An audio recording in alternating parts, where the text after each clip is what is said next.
Bienvenue à votre émission Soyons éclairés, émission au cours de laquelle nous débattons de sujets relatifs au message de la délivrance. Notre thème de ce jour est « Un chrétien peut-il être possédé ?» Oui, un chrétien peut-il être possédé? Pour en parler, nous sommes en présence de notre mentor en tout ce qui concerne le message de la délivrance en Côte d'Ivoire, loin de l'Éternel, le bishop Ouattara Mohamed Idriss. Bienvenue à vous, bishop. Merci Rachel, que le Seigneur te bénisse.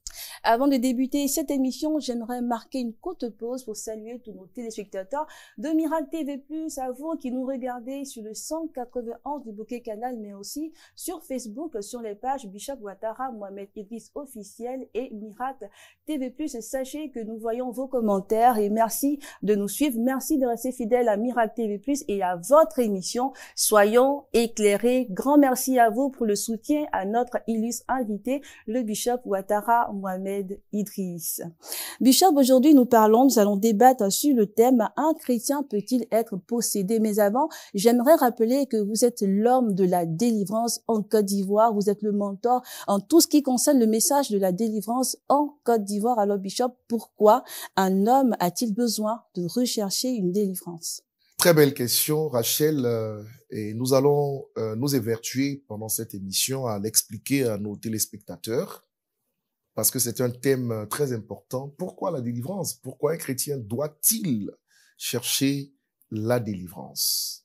Je commencerai par dire, selon Apocalypse 12:12, et c'est pas moi qui l'affirme, c'est la parole de Dieu, malheur à la terre et à la mer, parce que le diable est descendu vers vous plein de fureur. Ok? Ce qui veut dire que le ciel, et quand je dis le ciel, c'est le troisième, où vit Dieu notre Père. Ben, ce ciel-là s'est débarrassé de Lucifer et des anges rebelles, des anges déchus appelés anges rebelles. Alors, Lucifer est tellement nuisible, et il a été tellement nuisible au ciel que Dieu a trouvé l'occasion de s'en débarrasser. Ce qui veut dire qu'aujourd'hui, le troisième ciel vit sans le diable et sans les anges rebelles. Et la Bible dit, malheur à la terre. La terre a accueilli Lucifer, les anges rebelles que nous appelons de manière générique des démons, même s'il y a une différence quand même entre les anges déchus et les démons. Donc, nous abritons par la terre l'un des sièges importants où notre opposant vit, ainsi que dans les mers. Cela crée directement un conflit entre celui qui est descendu sur terre et ceux qui vivent sur terre. La deuxième vérité, et que je relève tout de suite également, c'est que la délivrance est nécessaire parce que le sang des humains a été pollué dans la Genèse lorsque Adam et Ève ont décidé délibérément d'écouter le serpent possédé par Lucifer. Et en sortant donc de la parole de Dieu, de la volonté de Dieu, ils se sont soumis à cette force démoniaque que nous appelons de manière générique Satan. La délivrance apparaît nécessaire parce que elle est d'actualité pour tous les chrétiens, quand la conversion reste d'actualité pour tous les païens. Je vais très bien expliquer mes propos avec les Écritures à l'appui et on va essayer d'aller tout doucement pour que nos téléspectateurs comprennent bien le pourquoi de la délivrance, mais également qu'ils comprennent par la suite qu'un chrétien peut être oppressé, influencé ou même possédé par des démons. Et pour ma part, c'est cela l'objet de cette émission. Nous allons donc y aller tout de suite avec Ézéchiel 8, versets 5 à 10. La parole de Dieu déclare ceci. Il me dit, fils de l'homme, lève les yeux du côté du septentrion. Je levai les yeux du côté du septentrion et voici cette idole de la jalousie était au septentrion de la porte de l'autel à l'entrée. Je note idole de la jalousie au parvis. Et il me dit, fils de l'homme, verset 6, vois-tu ce qu'ils font, les grandes abominations que commet ici la maison d'Israël? Pour que je m'éloigne de mon sanctuaire, mais tu verras encore d'autres grandes abominations. Alors il me conduisit à l'entrée du parvis. Je regardais et voici, il y avait un trou dans le mur. Et il me dit, fils de l'homme, perce la muraille. Je perçai la muraille et voici, il y avait une porte. Et il me dit, entre et vois les méchantes abominations qu'ils commettent ici. J'entrais, je regardais, voici, il y avait toutes sortes de figures de reptiles et de bêtes abominables. Et toutes les idoles de la maison d'Israël peintes sur la muraille tout autour. C'est un texte complexe. Et vous savez, la Bible n'est pas un roman, la Bible est une révélation. Et donc, derrière tout ce qui est écrit, il y a la révélation. Et quelle est la révélation derrière ce verset? On y va tout de suite. Ézéchiel était un prophète, de Dieu, qui a une image bizarre en ce chapitre 8. Il est transporté dans le temple de Dieu. Le temple de Dieu a 3 compartiments. Le parvis, le lieu saint et le lieu très saint. Le parvis, c'est l'aspect extérieur. D'accord? Et Ézéchiel est transporté dans le parvis et il voit dans le parvis, c'est la maison de l'Éternel, s'il vous plaît. Il voit dans le parvis une idole de jalousie, idolâtrie. Et l'Esprit lui dit, avance, je vais te montrer des abominations dans mon sanctuaire. Et Dieu lui dit, dans ce sanctuaire, pendant qu'il y est, il veut s'en aller à cause des abominations commises. Il est là, il veut s'en aller à cause des abominations commises. Il demande au prophète de percer un trou dans la muraille, ce qui lui donne accès à partir du parvis à l'intérieur du lieu saint. Et il regarde et il voit des figures de reptiles sur les murs dessinés, peints. Les reptiles incarnent des démons. Je vous ai donné le pouvoir de marcher sur les serpents, les scorpions. Luc 10, 19, c'est l'image des démons. Et le prophète voit ces images-là peintes à l'intérieur du temple, au niveau, n'est-ce pas, du lieu saint. Là, nous ne parlons pas d'une case sacrée dédiée aux féticheurs, mais nous parlons d'une maison, d'un temple dédié à l'Éternel. On parle de la maison de Dieu, représentée sous la forme de la tente d'assignation, évoluant sous la forme du tabernacle dans l'Ancien Testament. Avec ces 3 compartiments, parvis, lieu saint et lieu très saint. Et cette image est révélatrice déjà parce que Dieu dit au prophète, regarde, dans le parvis, il y a une idole de jalousie. Perce la muraille, regarde à l'intérieur du lieu saint, il y a des figures de reptiles dessinées partout à l'intérieur. Le Seigneur dit, regarde ce qu'ils font dans mon sanctuaire. Le verset 6 dit, pour que je m'éloigne de mon sanctuaire. Ça veut dire qu'il est à l'intérieur du sanctuaire. Il y a une idole de jalousie dans le parvis. Il y a des figures de reptiles dans le lieu saint. La question c'est, où est-ce qu'il se trouve, Dieu? Il se trouve dans le lieu très saint. Et donc, le temple, dans l'Ancien Testament, compartimenté. 3 chambres, permettez-moi l'expression. Parvis, lieu saint, lieu très saint. Dieu habite le lieu très saint. Mais il révèle au prophète Ézéchiel que dans le parvis, il y a une idole de jalousie. Et il lui révèle que dans le lieu saint, il y a des figures de reptiles. Ça, c'est l'image des démons. Il veut s'éloigner de son sanctuaire à cause de l'idole de la jalousie et des reptiles. Il veut, mais il l'a pas encore fait. Ça veut dire qu'il est encore là. Ce passage d'Ézéchiel nous montre directement, n'est-ce pas, que Dieu, présent dans le temple, a cohabité avec des reptiles, des démons, a cohabité avec une forme d'idolâtrie au niveau du parvis, a cohabité avec l'image des démons dans le lieu saint, tout en étant présent, lui, dans le lieu très saint. Je vais aller un peu terre à terre, hein. Je vais essayer d'expliquer un peu avec des mots un peu simples. Je prends un exemple d'une maison dédiée à l'Éternel. Okay. Et cette maison a une cour. Et cette cour, où souvent, quand on rentre, il y a les salutations et tout. C'est la cour qu'on appelle le parvis. Okay. Et c'est à ce niveau qu'il y avait des idoles de jalousie. Idoles. Et ensuite, qui parle d'idole, parle d'idolâtrie. Donc, il y a un culte. Au niveau du parvis. Au niveau du de l'entrée, de l'accueil. Qui est satanique. Dans le lieu saint, sans vous couper la parole, il y a, c'est comme l'intérieur d'une église. Où il y a les chaises et tout. Exactement. Et là, il y a comme des figures de reptiles. Ça, c'est des démons. Et puis, au niveau du lieu très saint, c'est comme la chair, l'autel. Dieu est présent là. OK? Dans le Nouveau Testament, pour mieux comprendre, l'image du temple reste le même dans le Nouveau Testament, à la différence que dans le Nouveau Testament, le temple, c'est l'être humain. D'accord. L'être humain avec 3 chambres. Le corps, l'âme et l'esprit. OK? Au niveau du corps, vous avez le parvis. Parce que l'homme devient le temple du Seigneur dans la Nouvelle Alliance. Et donc, on a les 3 degrés représentés, parvis, lieu saint et lieu très saint. Mais avec d'autres noms.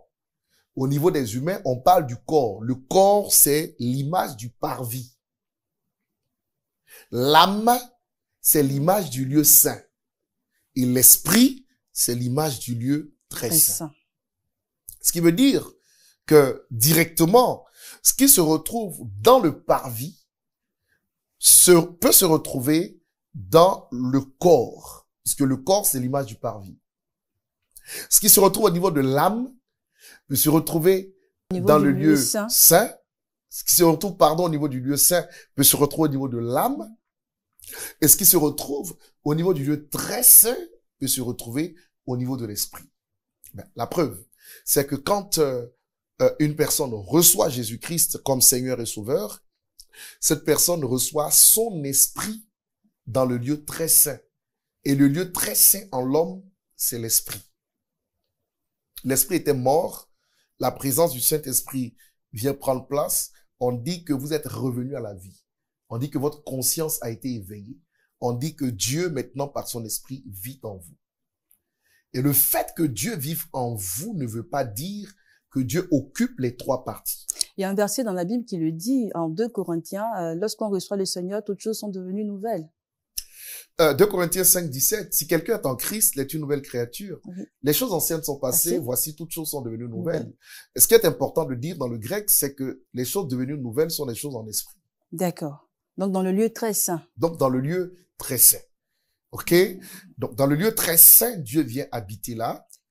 Et cela ne veut pas dire que parce qu'il habite le lieu très saint, il habite automatiquement le lieu saint et le parvis. D'ailleurs, avant qu'il n'arrive là, tout l'espace était occupé. Vous êtes d'accord avec moi?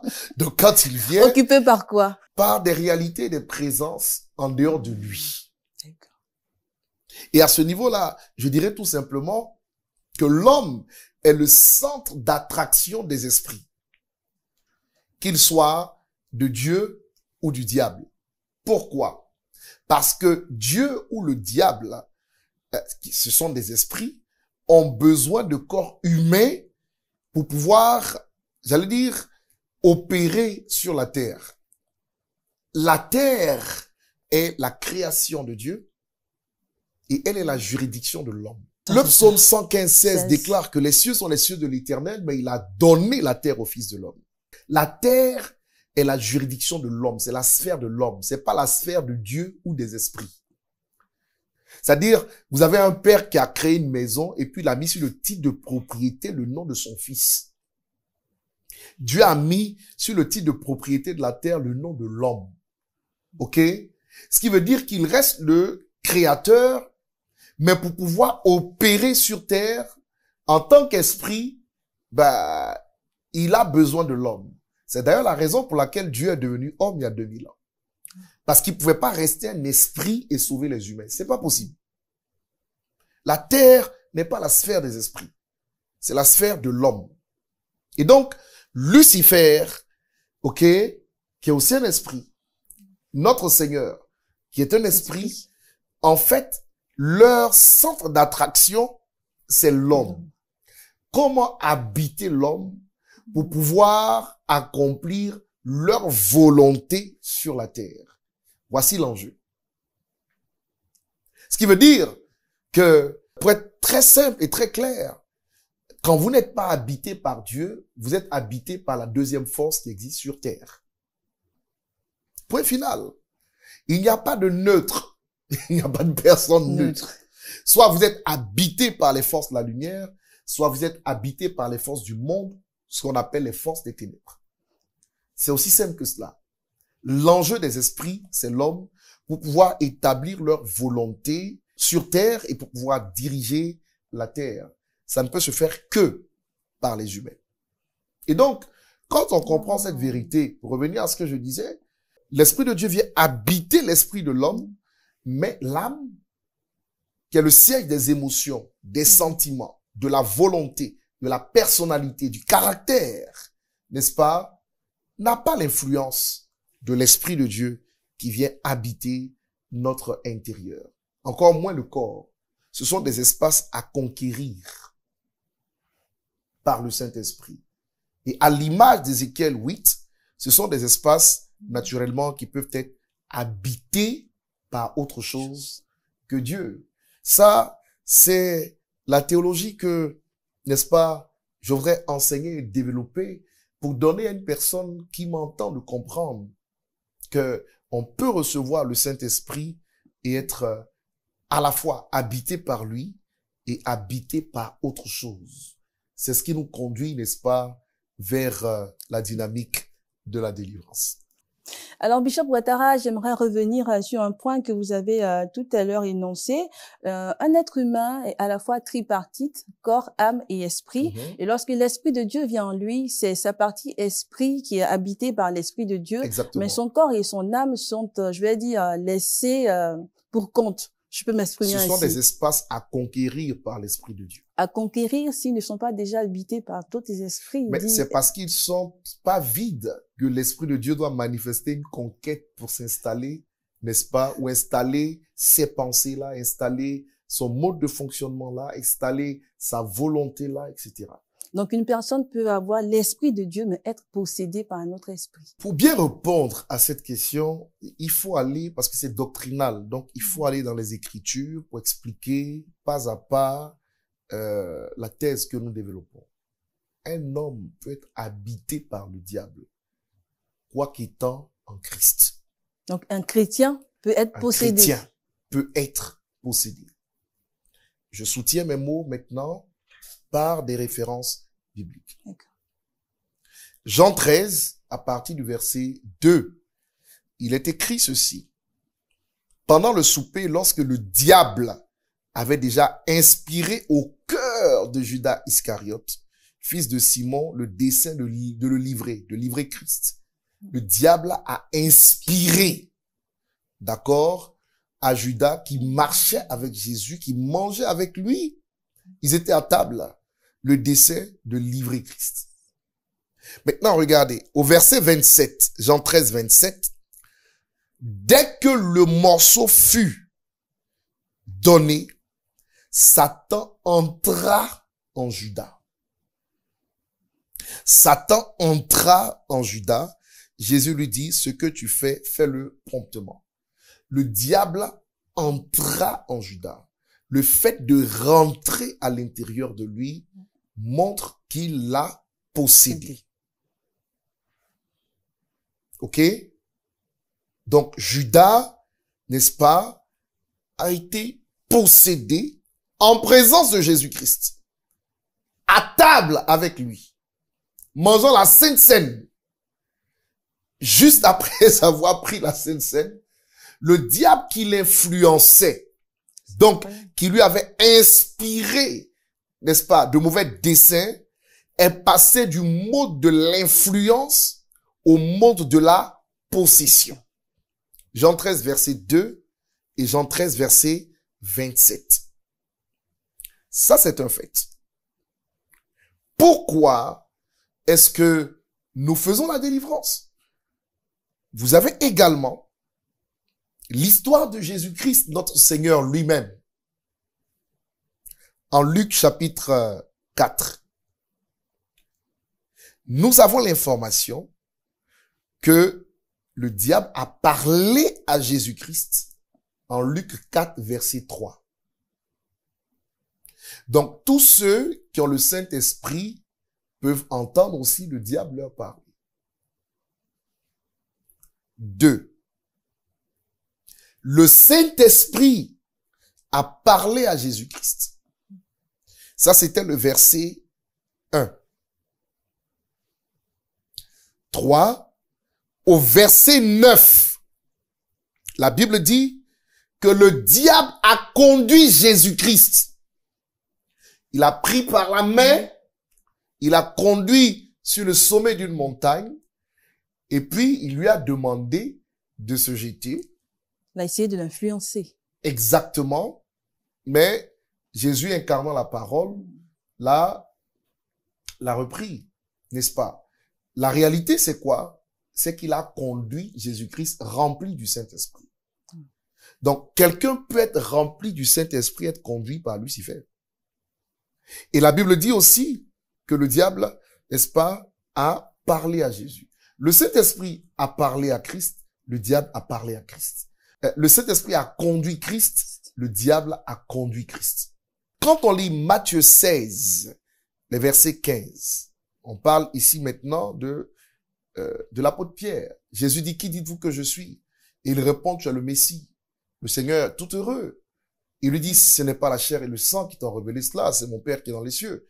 Et laissant après, n'est-ce pas, Jésus révèle le plan de son Père, qui était le suivant, il devait souffrir et mourir.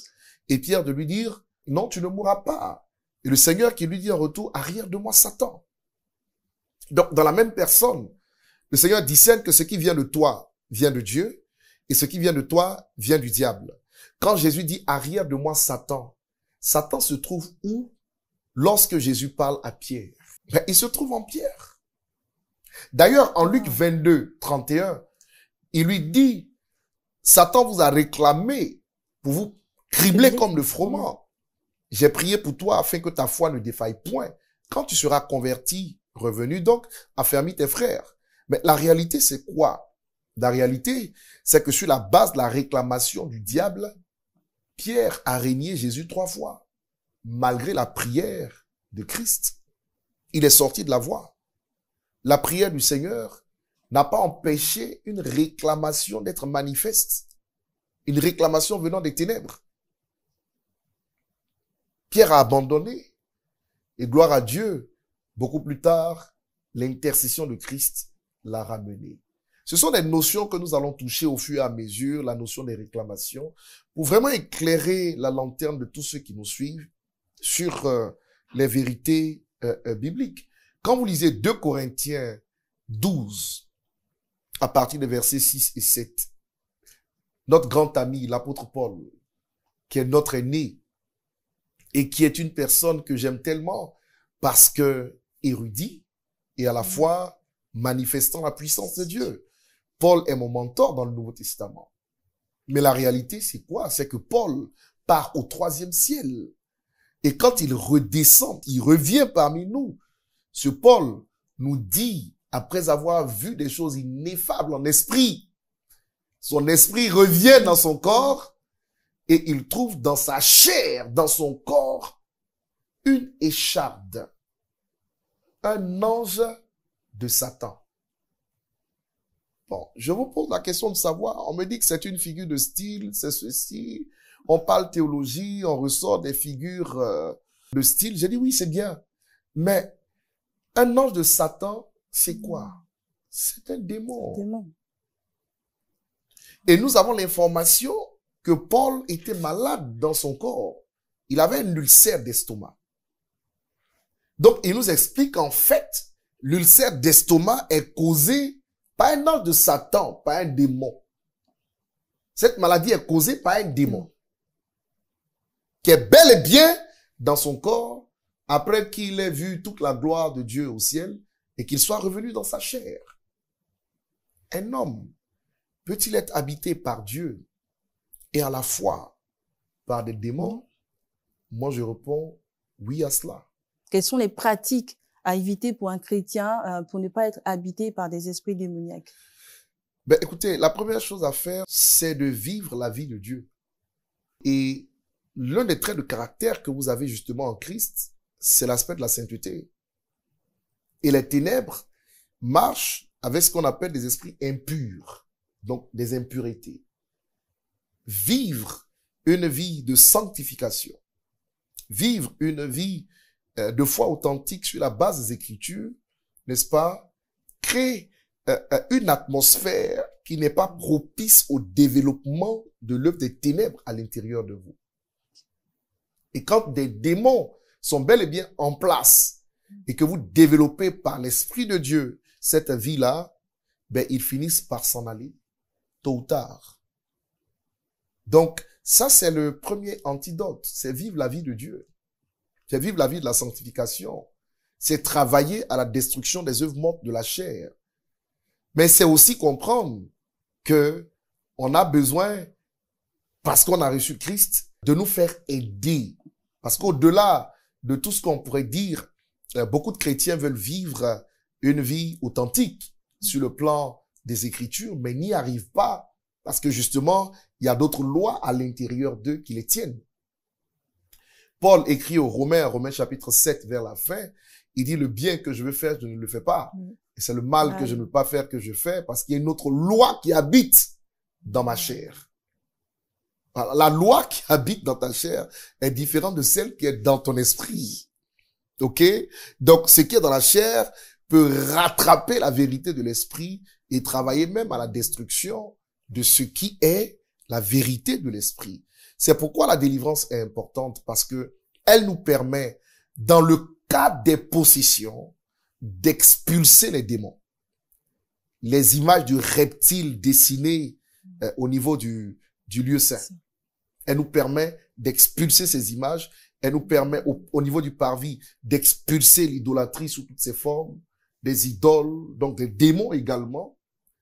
Ça, c'est dans le cadre de la possession. Mais toujours dans le cadre des influences démoniaques, l'influence vient de l'extérieur. La possession est à l'intérieur. Des oppressions viennent de l'extérieur. La possession est à l'intérieur. Donc, parler délivrance, c'est expulser ce qui est à l'intérieur, mais c'est travailler aussi à bloquer les mouvements de l'extérieur, n'est-ce pas, qui viennent. Jean, nous avons lu Jean chapitre 2, où il était mentionné clairement que Judas a été influencé par des paroles qui venaient des ténèbres, c'était à l'extérieur. Avant que Satan entre en lui. Ça fait deux dimensions différentes quand même. Et beaucoup de chrétiens luttent avec des pensées qui viennent de l'extérieur, avec toutes sortes d'influences qui ne viennent pas de notre royaume. Et c'est la raison pour laquelle la délivrance est nécessaire. J'aimerais rappeler quand même à tous ceux qui nous suivent que nous vivons avec le diable sur terre quand Dieu ne vit plus avec lui. Et donc, naturellement, s'il n'était pas si nuisible, Dieu l'aurait gardé. Malheureusement pour nous, nous vivons avec lui et nous ne pouvons pas ne pas prendre conscience de cette vérité pour manifester toute forme de combat sur le plan spirituel afin de le bloquer dans ses œuvres et de le garder là où il est. Rachel, vois-tu, dans le livre de Daniel 9 et 10, un ange sorti de la présence de Dieu a été séquestré par des démons. Il s'appelait Gabriel. Gabriel a été bloqué par des démons au 2e ciel. Et Daniel sur terre a dû jeûner et prier pendant 21 jours pour que Dieu ramène un bataillon angélique supplémentaire avec Michael pour délivrer Gabriel au 2e ciel afin que Gabriel ait accès à Daniel sur la terre. Vous imaginez des anges sortis directement de la présence de Dieu qui sont séquestrés, bloqués et emprisonnés. C'est un homme qui vit sur terre là qui ne pourrait pas l'être. Soyons sérieux. Quand vous lisez un Thessalonicien, 2, versets 17-18, l'apôtre Paul nous dit, n'est-ce pas, pendant qu'il se rendait à Thessalonique, il nous dit qu'il a été bloqué, non pas une fois, mais 2 fois. Et Paul dit, Satan nous en a empêchés. Oui, c'est Paul qui a écrit la moitié du Nouveau Testament. Même un peu plus avec le livre des Hébreux, ça fait 14/27. Paul nous dit qu'il a été bloqué par Satan. Et après, il ne nous explique pas qu'il a été débloqué. Ça veut dire qu'il ne nous explique pas que malgré le blocage, il a pu passer outre. Donc, beaucoup de gens vivent des blocages qui ne viennent pas de Dieu. Cela nécessite la délivrance. Beaucoup de gens vivent dans des situations qui ne sont pas voulues par Dieu, qui sont des programmes orchestrés par les ténèbres. Plusieurs ont les sceaux du livre de leur destinée fermés par le pouvoir de la sorcellerie, par le pouvoir des ténèbres, par des réclamations de tous ordres. Et ils doivent réaliser, en fait, qu'ils ont besoin d'aide, d'assistance pour accéder à la délivrance. Parler de délivrance n'est pas simplement lié aux esprits mauvais. C'est aussi travailler à la transformation des réalités de sa vie afin que toutes ces réalités passent des ténèbres à la lumière. Dans l'âme, vous avez vos pensées, vous avez votre volonté. Elle doit être soumise à Dieu. Quand on est délivré, on ne fait pas ce qu'on veut. On fait ce que Dieu veut. Et le Saint-Esprit peut être en vous et vous faites ce que vous voulez. Parce que votre volonté échappe à son contrôle. Le caractère. Je m'excuse, mais beaucoup de chrétiens ont de sales caractères. Permettez-moi l'expression. Le caractère doit être traité. Cela nécessite la délivrance. Vous avez le sang. Le sang lui-même, il faut une émission typiquement sur le sang. La loi du sang, la voix du sang qui parle dans notre intérieur et qui nous dirige de manière téléguidée vers des réalités que nous n'imaginons même pas. En fait, la délivrance reste d'actualité pour ceux qui ont accepté Christ et qui veulent vivre sa vie à lui. Si le diable a parlé à notre Seigneur parce qu'il était dans la chair, il peut vous parler à vous. Si le diable a conduit notre Seigneur parce qu'il était dans la chair, il peut vous conduire, quoi que vous soyez remplis du Saint-Esprit. Alors, Bishop, si le diable est entré en Judas, il peut entrer en vous. S'il est entré en Paul, il peut entrer en vous. S'il a manipulé la vie de Pierre, il peut manipuler la vôtre. Je suis dans le Nouveau Testament. Donc, il faut comprendre que ce sont des vérités. Jésus-Christ, dans le Nouveau Testament, a axé ses prédications et ses œuvres sur la destruction des œuvres des ténèbres, des démons. La révolution est venue avec Christ. Pourquoi? Parce que dans l'Ancien Testament, on ne parlait pas de démons. C'est Christ qui nous a enseigné cette vérité et qui a relevé l'effet destructeur des démons sur la gente humaine et qui a œuvré pour arrêter leurs œuvres et pour les détruire. Et donc, finalement, je dirais que j'ai autant besoin de délivrance que vous et que tous ceux qui nous suivent. Alors, Bishop, avant de faire une délivrance, comment reconnaître ou identifier quelqu'un qui est possédé? Déjà, il faut dire qu'il y a plusieurs niveaux de possession. Okay. Il y a la dimension de la possession où l'être humain n'est plus capable d'avoir le contrôle de sa vie. On parle de folie. Le fou de Gadara, par exemple, qui avait plus de 6000 démons, était possédé par ces démons. Donc, dans cette dynamique, l'être humain devient uniquement H24, 24 heures sur 24, n'est-ce pas, la proie des démons qui s'expriment au travers de lui et qui dirigent sa vie et tous ses actes. Et dans le cadre de la foi chrétienne, j'observe au quotidien que nous chassons des démons des corps. Dans ce cas d'espèce, n'oubliez pas que le diable est le malin, donc sa présence est subtile et elle ne peut être dévoilée que par la puissance du Saint-Esprit. Ok? Et c'est justement la puissance de Dieu qui met à nu l'œuvre des ténèbres et nous permet, au nom de Jésus, de les chasser. Il y a donc des formes de possession qui sont très légères, où des esprits sont à l'intérieur de vous, et ils influencent vos pensées, ils influencent vos actes. Ils vous dirigent sans même que vous le sachiez, et ils sont bien à l'aise là, tranquilles, jusqu'à ce que vous rencontriez une onction supérieure capable de les dévoiler, de les révéler et de les chasser au nom de Jésus-Christ. Alors, qui peut faire une délivrance pour déposséder un chrétien ou une personne possédée? À ça, il faut avoir un mandat divin.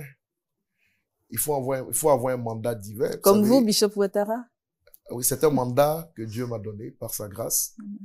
Vous savez, il est dit que l'un des signes qui reconnaît qu'on est chrétien, en Marc 16, 17, c'est aussi de chasser les démons. Donc ça, c'est une instruction générale, mais de manière très spécifique. Quand vous avez un ministère, c'est un métier, ok, très spécifique. Il faut un mandat, dans ce sens, une accréditation divine qui vous permette d'opérer dans cette dimension et de libérer des vies. Et gloire soit rendue à Dieu, il nous a qualifiés dans ce domaine pour pouvoir faire ce que nous faisons par sa grâce, et nous bénissons le Seigneur pour cela. Cela fait plus d'une vingtaine d'années que vous exercez en tant que ministre de l'Éternel. 26 ans. 26 ans précisément, merci Bishop. Alors, avez-vous essayé de compter un peu les délivrances que vous avez faites au cours de ce parcours? Impossible. Plus de 1000, 2000? Non, impossible. Il y en a tellement. C'est tous les jours. Considérez qu'à chaque culte, il y a des délivrances. Il y a des manifestations visibles, il y a des manifestations invisibles. Donc, il y a des délivrances qui se font à chaque fois. Vous savez, pour qu'un esprit sorte du corps, la personne n'a pas forcément besoin de tomber ou de s'agiter. D'accord. Les esprits sortent des corps par nos sens. Ils peuvent sortir par des larmes. Ils peuvent sortir en éternuant. Ils peuvent sortir en bâillant, en toussant, en vomissant, en criant. Ça, c'est la bouche. Ils peuvent sortir par des liquides qui coulent là, des oreilles. Ils peuvent sortir par la transpiration. Ils peuvent sortir par de mauvaises odeurs. Ils peuvent sortir par l'urine. Ou ils peuvent sortir par la voie anale. D'accord? Donc, je ne peux pas dénombrer parce que c'est tous les jours. Et c'est pas 2, 3, 10, 20. C'est en quantité tous les jours. Voilà. Donc, nous bénissons le Seigneur pour cela. Pendant que j'enseigne, ceux qui nous suivent, plusieurs sont en train d'être délivrés. Amen. Pendant qu'ils écoutent la parole de Dieu, affranchis déjà par la vérité. Parce que pour moi, la délivrance, d'abord, elle vient par la connaissance. Vous connaîtrez la vérité, Jean 8, 32, et la vérité vous affranchira. Ok? Faute de connaissance, mon peuple périt. Osée 4, 6. Donc, elle vient par la connaissance. C'est pourquoi j'exerce énormément dans l'enseignement des Écritures. Parce que la compréhension des Écritures vous met sur le chemin de la délivrance. Pendant que je parle, il y a des gens qui sont dans leur salon, qui baillent, qui ont des manifestations, mais qui ne comprennent pas que ce sont des démons qui sont en train de partir. Alors, Bishop, après toutes ces explications, quels sont les différents types de prières à avoir pour être dépossédé? Les prières à faire sont des prières dans le sens du combat spirituel. Dès l'instant où vous faites face aux forces d'opposition, aux forces qui s'opposent au règne de Dieu dans votre vie, les prières adaptées et adéquates sont les prières de combat et de délivrance. J'aimerais dire à une personne qui me suit que les démons peuvent envoûter un chrétien et un pasteur. Les démons peuvent infliger la mort à un chrétien et un pasteur. Écourter sa vie sur terre, n'est-ce pas? Il restera sauvé dans la présence de Dieu en ayant échoué en ce qui concerne sa destinée terrestre. Ésaïe 57, le verset 1, nous dit que le juste périt et personne n'y prend garde. Et c'est par suite de la malice que le juste périt. C'est par suite de l'œuvre du malin que le juste, le chrétien, périt. Et donc, ce que je suis en train de dire est essentiel. Le diable peut écrouler une église. Le diable peut écrouler une famille. Le diable peut faire en sorte que vos affaires s'écroulent malgré votre parler en langue. Le diable peut faire en sorte que votre famille s'écroule. Il peut séquestrer un ministre de Dieu. Plus d'inspiration. Fermer le ciel sur sa destinée. C'est pourquoi nous faisons la délivrance. Plus de succès. Ou un succès éphémère. Nous nous devons donc de nous lever par la prière. C'est la seule voie pour que le diable reprenne sa place dans le garage au nom de Jésus-Christ. Amen. Vous savez, le règne spirituel ne reconnaît que le rapport de force. Le règne spirituel ne reconnaît que l'autorité. Et tous ceux qui comprennent ces vérités et qui se lèvent, n'est-ce pas, dans la prière, pourraient voir le soleil se lever et briller à nouveau dans leur vie. Le diable peut bloquer une vie pendant 10 ans, pendant 15 ans, pendant 38 ans à la piscine de Bethesda, 18 ans, la fille d'Abraham qui avait une bosse courbée dans le temple, allant à l'église courbée. 18 ans après, Jésus apparaît et il la délivre. Un jour de sabbat. Écoutez bien, chers frères et sœurs, tous les apôtres qui ont marché avec Jésus ont été massacrés. Certains crucifiés la tête en bas comme Pierre. D'autres jetés dans des grandes marmites pleines d'huile bouillante. Jeté à l'intérieur, il ne meurt pas, on le ressort et il est achevé par des pierres. Certains transpercés par des flèches. Des morts totalement atroces, excepté Jean, qui est mort sur l'île de Patmos comme étant un exilé. Le diable existe, il travaille. Il est avec nous sur terre. Prenons conscience du fait que on a un voisin qui ne s'arrête jamais et que c'est notre responsabilité à nous de nous appuyer sur Christ, sur son autorité, sa puissance, sur ce qu'il a accompli pour nous il y a 2000 ans, pour arrêter ses œuvres à lui, arrêter ses manigances, stopper ses programmes en activité dans nos vies, dans nos familles, dans nos nations. Cela impose donc, n'est-ce pas, le fait de prier sans cesse, comme Paul le recommande aux Thessaloniciens, mais également le fait de comprendre que dans la prière, il y a des stratégies. Il y a des prières adaptées à chaque situation qui doivent être enseignées et particulièrement dans le combat spirituel, nous avons l'autorité de faire plier les ténèbres parce que la terre est notre sphère à nous. À bon entendeur, Salut. Alors, Bishop, nous sommes au terme de cette émission. J'aimerais tout simplement que vous puissiez prier pour nos téléspectateurs, mais aussi pour les internautes qui nous regardent et donner votre mot de fin. Que le Seigneur Jésus-Christ vous bénisse.